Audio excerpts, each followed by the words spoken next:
one arm and two kettlebell swings. Start with one arm.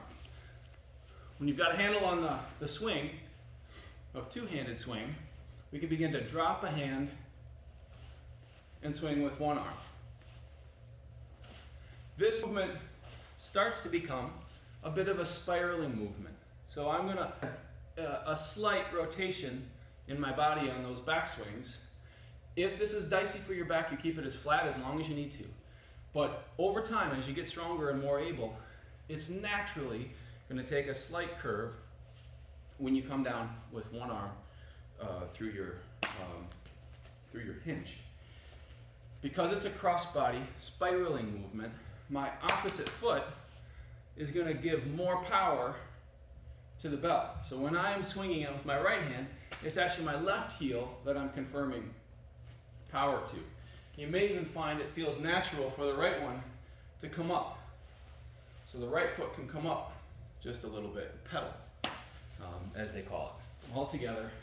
So here's on the side. All the other rules apply. I still have connection. I'm still using a hook grip. I'm still waiting for the bell before my backswing.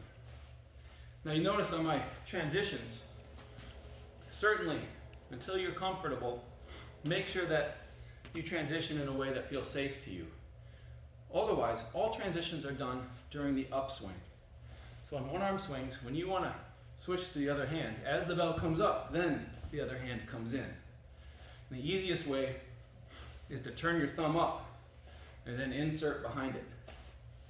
This is opposed to, as the bell comes down, I try to quick come over top of it and catch it. So this is going to be very awkward and probably going to lead to some dropped bells. So on the way up, insert the other hand. My other hand doesn't even need to leave until I'm fully inserted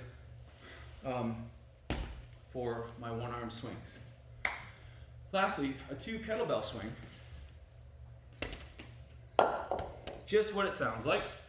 Generally speaking, for most people, keep your thumbs up.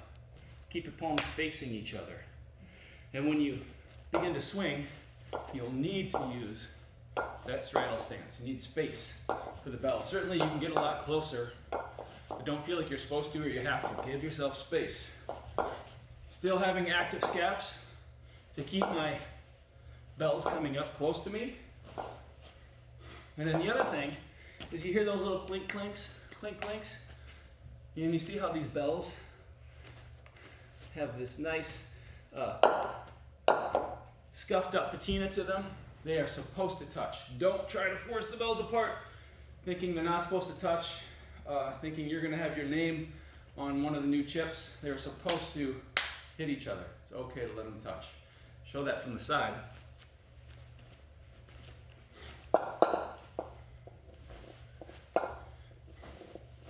Notice I'm still waiting for the bells to come to me before I sit back.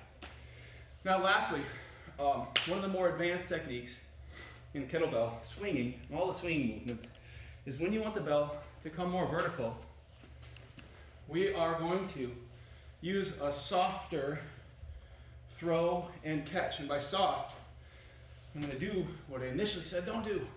That's why this is very advanced. As the bell comes down, I'm going to soften my knees and then catch and connect with the bell and go back into my hinge. And as I come out of my hinge, my knees are also going to come forward a little bit and then begin to push up. So there's going to be a little bit of a push and a pull in my swing. Rather than pure hip hinge, pure hip hinge, pure hip hinge, here is where I soften, connect. It's very subtle, but it's a lot softer. And you'll be able to throw more repetitions and probably an awful lot more weight, because now we're going to bring more muscles to bear on the movement versus only relying on as big and powerful and wonderful as the glutes are, our mountains of youth. There are other muscles in our lower body.